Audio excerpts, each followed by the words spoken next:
Well, good morning, and thank all of you for being here today and joining our campaign and announcing the final part of our campaign's Affordable for All Florida policy. As many of you know, this week our campaign has had the privilege of traveling the Sunshine State and hearing from our bosses, the people of Florida, on the issues facing them, just how unaffordable our state has become, and the very folks who have called our communities for home most, if not all, their lives. Whether it's taking on the big utility companies or putting the dream of home ownership, or even affordable rentals. Within reach of Floridians just a few miles from here where we stand, Governor DeSantis has actively chosen to stand on the side of special interest, not on the side of Floridians. But to that we say no more. Today I'm proud to unveil the third and final part of our campaign's Affordable Florida for All plan, aimed at standing firmly on the side of you, the people of Florida, not the big special interests. To that, three-part of our plan outlines a vision to tackle high insurance rates that have been plaguing Floridians.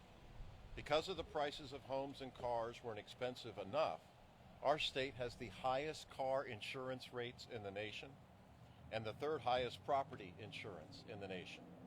And Ron DeSantis is making it worse. When I was governor, I lowered property insurance rates by 10%, and I fought to make citizens' property insurance an affordable option for homeowners. But Governor DeSantis is raising property insurance rates because he just doesn't care. Floridians shouldn't have to stay up at night wondering if their paycheck is going to be enough to keep the lights on or the water running, or to cover their home or auto in the case of an accident or natural disaster. But right now they do.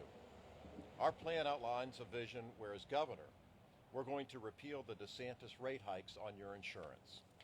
Additionally, I will work with the legislature and insurance commissioner to require large insurers to allow Floridians to be able to bundle and save on their home and auto policies. Right now, some national insurance companies are lining their pockets by selling expensive policies to Florida drivers while discriminating against Florida by purposely not offering homeowners coverage. That's not fair.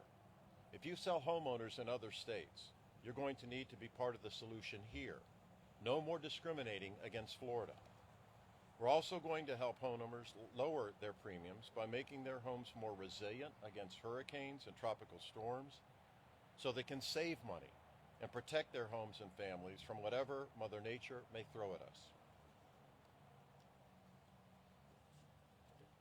All while fighting an insurance commissioner who is going to hold the big companies accountable for rate increases and fight for the people. I will veto legislation that would increase your car insurance, and I will set up an expert panel to make recommendations to the legislature for lower rates. At the same time, we're going to crack down on the fraudsters and get rich driving up your premiums. But for working families, our plan doesn't just stop there. The pandemic served as a stark reminder that affordable, accessible, high-speed internet isn't a luxury, it's a must-have. How is it that in 2022 we still have 10 counties in Florida with less than 50% high-speed internet coverage?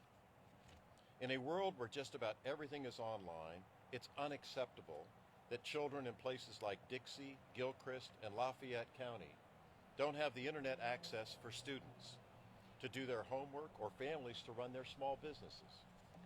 That's why the Affordable Florida for All plan is a promise that the Crist administration will be firmly on the side of putting affordable, high-speed broadband internet within the reach of all Floridians. We're going to tap into as much of the federal funding as possible that our state is going to receive under the infrastructure law that I helped pass as a member of Congress. We'll prioritize coverage and affordability in rural and underserved urban areas. The digital divide cannot be allowed to widen in Florida. Our campaign is ready to take action that it will. With the final part of our plan unveiled, our campaign's vision for an affordable Florida for all is a promise to all Floridians that once I'm elected their governor, I will work to make housing more affordable for renters and home buyers, stop outrageous electric rate increases, and reform utility regulation. Expand fast broadband internet so it's accessible to all. and lower homeowners and auto insurance rates. I've taken on special interests before. I fought to pull our state out of a crisis, and I've spent my life in public service always putting the people first. Once I'm elected, I'll do it again. That's our promise of an affordable Florida for all Floridians. With that, it is my pleasure to turn it over to Kay, who's a homeowner here in Tallahassee. Thank you for being with us. Thank you. Thank you. God bless you. Thank you. God bless you too. Well, we all support Governor Crist, and we're so excited about his affordable plan. It really touches upon all key issues within our household. For me, the property insurance and taxes are very, very important. As a retiree, I think I represent a lot of us here in this state, where we're every year getting increases in escrow and having to pay either a lump sum or pay monthly with the increase in our mortgage payments. So this is very, very important to us, and I applaud Governor Crist for thinking about all of these things and deciding to actually work for us here in the state. Thank you. Thank you so much. Thank you. If you have any questions, we'll do our best to answer. Did I hear correctly? You want to require everyone who sells auto insurance also to offer property insurance? You did. That is Why correct. is that a good thing? Well, it's a good thing because right now they're cherry picking, and that's not fair to our Floridians. If they want to make a rate increase and do well by selling auto insurance, they ought to have to sell property insurance too. It's only fair for our people. You try to refresh my memory, sir. Sure. Try to get that idea back during the special session on insurance.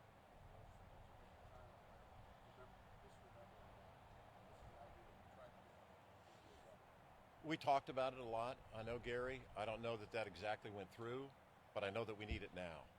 And now's what's important to our fellow Floridians. They're suffering, they're getting squeezed, and they need help. And they deserve better than they're getting from this governor. I wanted to ask you, Governor, how did you come to the realization that you're putting this strong emphasis on personal pocketbook issues? Because I hear about it from people all over the state, Steve. I've traveled from Homestead to Pensacola to Jacksonville, Fort Myers, and all over. Gainesville yesterday and Orlando, now here in Tallahassee. And people are being squeezed. The governor talks about how our economy is booming. Well, if you're a millionaire or a billionaire, maybe it's doing pretty well. But most people aren't millionaires and billionaires. Most people are like Kay and others that struggle to make ends meet. Many people are on a fixed income, especially our senior citizens, and they need help. And they need a governor who actually does care about them, and I will. You're the last candidate for governor that many of us remember doing retail campaigning, going on bus tours as this governor. And that was a while ago, 2006. Since you get around the state so much, I'd like you to give us some glimpses. How is the Florida you feel, the grassroots communities of Florida, different today from what it was back then? I feel a real sense of frustration. I was with a group in Brevard County just a couple nights ago, mostly focused on what's happening in our school system. One was a new school board member, another a candidate for school board there. And they were talking really about the mask issue and how Governor DeSantis has mishandled it and how their children are getting sick in school. They're frustrated.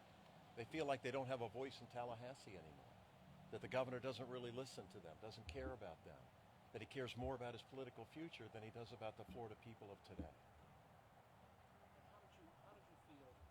What are your thoughts about the decision by the Democrats in the Senate? They walked out of the confirmation hearing yesterday for the Surgeon General. I saw that. I actually talked to some of it at a softball game last night, and I understand it. I mean, they're frustrated too. An awful lot of people in our state are frustrated because their voice is not being heard, their questions are not being answered, nobody seems to have their back. They want a governor that has their back, that really cares about them. And I know the Democrats in the legislature, they do have their back. But they're in the minority and they need more help, and help is on the way. Further on that, you said like Tallahassee people think that Tallahassee doesn't listen to the people. Here in Tallahassee, with that hearing yesterday with the Flashball, and over in the House with bill by Representative Hill, we don't even seem to have a conversation with each other. Yeah. Well, that's... How do you change that dynamic? Well, you lead by example. I I mean, people have asked me, if you get elected governor on November the 8th, how are you going to work with likely what will still be a Republican House and a Republican Senate? It's all about relationships. It's all about working with people. I visited with Crist last night briefly, asked him how his dad was doing. Those kinds of things are important to people, to show that you actually do care, you actually know who they are. That'll make a difference, I think. And I think by working together, having those conversations that you're not seeing now, Florida will be a better place, and Floridians deserve that better place. So at this spot, a few months ago, you said you would legalize recreational marijuana. Yes. Yesterday, the governor said he moved a little closer to decriminalizing, but he's not going to go there. How important do you think that is to the public in Florida? What do you think the support there is? I think the support's about 70%. I think the importance is through the roof. I may have shared the personal story about my older sister Margaret, who passed from a brain tumor. That was about 6 years ago, before we had medical marijuana. And I think about her last days and how she struggled and the pain she had to deal with. People recommending, powerful drugs, and it just tears at me that existed then. And that's why I think recreational is so important, not only to have it, but also to regulate it and to be able to tax it. It's a multi-billion-dollar industry. And if we have the assets we can use to help our teachers in schools, not just give them bonuses, but actually give them a raise, help law enforcement train better with the, additional funding that we could have from that, it'd be a great resource for Florida. What should the Democratic Party be doing that it's not doing to energize and register more voters? Well, I know there's a real effort to register more voters. I've talked to Chairman Diaz about it, Steve, and I think that it's very important that we stay focused on that we make sure we're registering as many people as possible. I know that the chairman is doing exactly that. He's already set up people around the state for that very purpose. I know he's going to continue to do it, and I applaud him for it.